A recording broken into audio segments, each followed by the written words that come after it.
اللہ علی نبینا محمد وعلی آلہ واصحابہ اجمعین اما بعد. تین چار باتیں انشاءاللہ ذکر ہوں گی، اس لیے کہ بہت ساری باتیں آپ نے سنی ہیں خطبے میں. سورہ انعام، انعام کے معنی ہوتے ہیں چوپائے، چار پیر والے جانور. سورہ انعام کے اندر اللہ تبارک و تعالیٰ نے آیت نمبر 21 کے اندر ذکر کیا کہ سب سے بڑا ظالم کون ہے، سب سے بڑا ظالم کسے کہا جاتا ہے. اللہ نے کہا وَمَنْ أَظْلَمُ مِمَّنِ افْتَرَى عَلَى اللَّهِ الْكَذِبَ، کہ سب سے بڑا ظالم وہ ہے جو اللہ پر جھوٹ بولتا ہے یا کوئی بات ایسی کہتا ہے جو اللہ کی طرف منسوب نہیں، اور وہ کہتا ہے کہ اللہ تعالیٰ نے کہا ہے، لوگوں میں یہ اعلان کرتا ہے کہ اللہ کی بات ہے جبکہ اللہ نے ایسا نہیں کہا ہے. یہ سب سے بڑا ظالم آدمی ہے. وَكَذَّبَ بِآيَاتِهِ، اور یہ کہ اللہ کی نشانیوں کو جھٹلاتا ہے. یہ سب سے بڑا ظالم آدمی ہے اور ایسا ظالم کبھی کامیاب نہیں ہوگا. وَإِنَّهُ لَا يُفْلِحُ الظَّالِمُونَ، اللہ ظالموں کو کبھی کامیاب نہیں کرے گا. تو یہ پہلی چیز ہے. اسی طرح دوسری چیز جو ہے وہ یہ ہے کہ اللہ تعالیٰ نے اس کے بعد کی آیت میں ذکر کیا کہ غیب کی جتنی ساری چابیاں ہیں، غیب کی جتنی ساری چیزیں ہیں، ان سب کا اختیار اللہ کے ہاتھ میں. ان سب کی چابی کو اللہ نے تالا لگا کر کے چابی اپنے ہاتھ میں رکھی. کچھ لوگ کہتے ہیں نا کہ فلاں صاحب بہت پہنچے ہوئے ہیں، ان کے پاس بھی اس طرح کا علم ہے، وہ بھی دیتے ہیں، وہ بھی اللہ کی طرح نوازتے ہیں، وہ بھی مشکل کشائی کرتے ہیں، وہ بھی مدد دیتے ہیں. تو اس آیت سے پتہ چلتا ہے کہ اللہ تعالیٰ نے غیب کے ہمارے اوجھل نگاہوں سے جو چیز بھی اوجھل ہے، چاہے وہ خشکی میں ہے، زمین میں ہے، آسمان میں ہے، سمندر میں ہے، کہیں بھی ہے، زمین کے کسی بھی گہرائی میں ہے، ان ساری چیزوں کی خبر اللہ کے پاس ہے اور ان ساری چیزوں کی چابی اللہ کے اختیار میں، بندے کے اختیار میں نہیں. یہاں تک کہ اللہ تعالیٰ جو پتا گرتا ہے اس پتے کے گرنے کو بھی اللہ تعالیٰ جانتا ہے.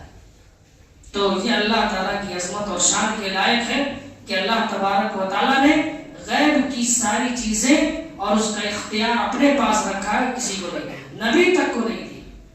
تو اس سے بڑی اور کیا بات ہو سکتی ہے. اسی طرح اللہ تبارک و تعالیٰ کے رؤیت کا جو مسئلہ ہے کہ اللہ تعالیٰ کو کیا ہم دیکھ سکتے ہیں. اس سے پہلے بھی ایک مرتبہ بات آئی تھی درس میں، ہماری نگاہوں میں اتنی طاقت نہیں ہے کہ ہم اللہ کا دیدار کر سکیں، اللہ کو دیکھ سکیں. لا تدرکہ الابصار وہو یدرک الابصار، وہ سب کو دیکھ رہا ہے لیکن ہم اللہ کو نہیں دیکھ سکتے. لیکن یہ مسئلہ ہے کہ قیامت کے دن مومن بندہ اللہ کو اپنی نگاہوں سے دیکھے گا. حضرت موسیٰ علیہ السلام نے ایک مرتبہ اصرار کیا، اے اللہ تعالیٰ تجھے اپنی صورت دکھا، اپنا تھوڑا سا دیدار کر. تو اللہ نے کہا کہ تم نہیں دیدار کر سکتے، تمہارے آنکھ میں اتنا چھمتا ہی نہیں. پھر بھی ضد کیے تو اللہ نے کہا یہ جو سامنے پہاڑ ہے اس پہاڑ پہ اپنی نگاہیں جمع کر رکھو، اور اللہ نے اپنی تجلی وہاں ظاہر کی. تو حضرت موسیٰ علیہ السلام بے ہوش ہو گئے. جب ہوش آیا تو پھر اللہ کی تعریف بیان کی، کہا اے اللہ تو تیری ذات بڑی بلند ہے، ہماری آنکھیں آپ کو دیکھ نہیں سکتی. تو اس سے پتہ چلتا ہے کہ دنیا میں کوئی آدمی اللہ کا دیدار نہیں کر سکتا. قیامت کے دن اللہ مومنوں کو اپنا دیدار کرائے گا لیکن کافروں کو وہاں بھی دیدار نصیب نہیں ہوگا. ایک چیز یہ ہے. دوسری چیز کہ گالی دینے کی جو ممانعت ہے وہ ہر صورت حرام ہے، لیکن یہاں پہ اللہ تعالیٰ نے کہا کہ بسا اوقات جیسے آج کل زمانہ چل رہا ہے، وہ اس کے معبود کو گالی دے رہا ہے تو الٹا وہ اس کے معبود کو گالی دے رہا ہے. کوئی مسلمان اگر کسی مندر پہ جا کر کے یا کہیں کسی مورتی کو یا کسی گنیش بابا یا جو بھی ہے سیتا رام یا بہت سارے جو بابا ہیں ان کے یہاں جو ان کی معبودان ہیں، ان کو اگر الٹا سیدھا کوئی بول دیتا ہے تو وہ بھی اللہ کو گالی دیتا ہے. کہتا مسلمان کہ اللہ کی یہ فلاں جگہ محمد کی بہت ساری گالیاں دیتا ہے اس کو بدل. اللہ نے یہ منع کیا کہ جو لوگ غیر اللہ کو مانتے ہیں ان کے معبود کو یا ان لوگوں کو برا بھلا نہ کہو، گالی نہ دو، ورنہ الٹا جواب میں وہ بھی اللہ کو گالی دیں گے. تم کو گالی نہیں دیں گے بلکہ اللہ کو گالی دیں گے. اس لیے کبھی بھی کسی دوسرے دھرم کے معبود کو گالی گلوچ نہ دو، ان کو برا بھلا نہ کہو.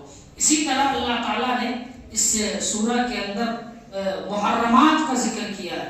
محرمات کا مطلب یہ ہے کہ جو چیزیں حرام ہیں اور اس کی ایک لسٹ بتائی جن کی تعداد 10 ہے، بڑے بڑے جس کو ہم کہہ سکتے ہیں گناہ ہیں، اور یہ وہ گناہ ہے کہ بغیر توبہ کے اس کی بخشائش نہیں ہے. اگر آدمی توبہ کرتا ہے اللہ چاہے گا تو معاف کرے گا. ان بڑے بڑے گناہ کو ایک آیت میں اللہ نے ذکر کیا. پہلا ہے شرک. شرک کے بارے میں سب جانتے ہیں کہ معاف نہیں ہوگا جب تک آدمی توبہ نہ سچے دل سے کر لے. اسی طرح دوسرا ہے والدین کی نافرمانی. والدین کی نافرمانی کرنے والا بھی بہت بڑا گناہ گار ہے. اسی طرح تیسرا ہے محتاجی کی وجہ سے اولاد کو مار دے. کہاں سے کھلائے؟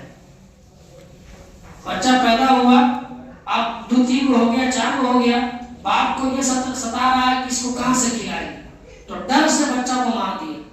یا بچہ ماں کے پیٹ میں ہے، پہلے ہی سوچ رہا ہے کہ آئے گا تو کیا کھائے گا، ماں کے پیٹ میں ہی مار دیا.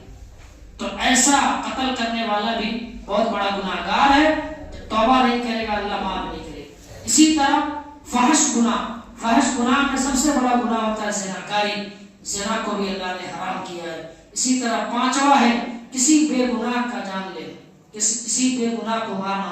اسی طرح چھٹا ہے یتیم کا مال کھانا، اور یتیم کا مال کھانا. ساتواں ہے ناپ تول میں کمی کرنا. وزن اگر آپ کر رہے ہیں کوئی چیز تو اس میں کمی بیشی کر کے دے رہے ہیں، کٹی مار رہے ہیں، تو بھی بہت بڑا گناہ ہے. بلکہ قوم اسی وجہ سے ہلاک کر دی گئی جو ناپ تول میں کمی کر رہے ہیں. اسی طرح 8واں جو ہے وہ ہے ناانصافی. ناانصافی کا مطلب ہے اگر آپ کو فیصلہ کرنے کے لیے بلایا جائے تو آپ کی ذمہ داری ہے کہ فیصلہ صحیح سے کیجیے. اگر ناحق فیصلہ کرتے ہیں تو یہ بھی بہت بڑا گناہ ہے، بلکہ ایسا گناہ ہے کہ معاف نہیں ہوگا. اسی طرح 9 ہے عہد و پیمان کو توڑنا. آپ نے کسی سے وعدہ لیا، کسی سے عہد لیا اور اس کو جب من کیا توڑ دیا. اگر وعدہ کیے ہیں، عہد لیے ہیں تو اس کو پورا کیجیے. اسی طرح 10واں گناہ ہے مرتد ہونا. مرتد ہونا جیسا کہ آج چل رہا ہے، بہت سارے مسلم بھائی اور زیادہ تر مسلم بہنیں اسلام چھوڑ کے دوسرے دھرم میں کنورٹ ہو رہے ہیں، بھاگ رہے، جا رہے ہیں شادی کرنے. تو یہ مرتد ہونا، اپنا دین چھوڑ کے دوسرے دین میں جانا، یہ بھی بہت بڑا گناہ ہے. بلکہ حدیث میں ہے کہ ایسے شخص کی سزا قتل ہے، موت ہے، جو آدمی دین چھوڑ کے چلا جائے، بے دین ہو جائے. لیکن یہاں وہ سب نہیں چل سکتا. اسلامی حکومت نہیں ہے. جہاں اسلامی حکومت ہے وہاں بہت مشکل سے عمل ہوتا ہے، تو یہاں تو بہت دور کی بات ہے. کل ملا کر کے یہ جو گناہ ہے 10، یہ بڑے بڑے گناہ ہیں. اور اگر سچی پکی توبہ مرنے سے پہلے آدمی نہیں کرتا ہے تو اس کی وجہ سے جہنم میں جانا پڑے. اس لیے اگر اس طرح کوئی معاملہ ہے تو توبہ کر لینی چاہیے. آخر میں اللہ تعالیٰ نے اس سورہ کے اندر ذکر کیا کہ جو آدمی ایک نیکی کرتا ہے اللہ اس کو 10 دیتا ہے. جو ایک گناہ کرتا ہے تو ایک ہی گناہ لکھتا ہے.